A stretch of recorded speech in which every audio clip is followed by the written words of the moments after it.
ஸ்ரீலங்காவோட மப்பட் மோஜ் அப்படி ஸ்ரீலங்காவோட மப்பட் மோஜ் பண்ண போகிறேன். இது வந்து நம்ம ஊரில் புளிக்காயும்போ, அவங்க ஊரில் வந்து கத்திரிக்காய் ஊறுகாங்கிறாங்க. அதுக்கு வந்து எண்ணெய் ஊற்றிட்டு கடுகு உளுந்து போட்டுட்டு பச்சை மிளகா, சின்ன வெங்காயம், கருவேப்பிலை சேர்த்துக்கிறணும்.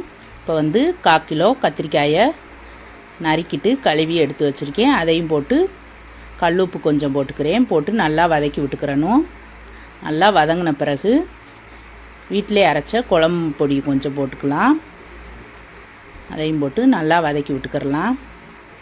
நீங்கள் வந்து எலுமிச்சை சாறு ஊற்றணும்னா ஊற்றிக்கிறலாம், இல்லைனா வினிகர் போட்டுக்கலாம். நான் வந்து புளி கரைச்சி ஊற்ற போகிறேன்.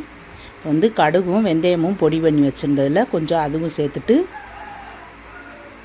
புளி தண்ணியும் ஊற்றிட்டு கொஞ்சம் நல்லா வேக விட்டுக்கிறலாம். நல்லா வெந்து மப்பட் மோஜ் தயாராகிடுச்சு.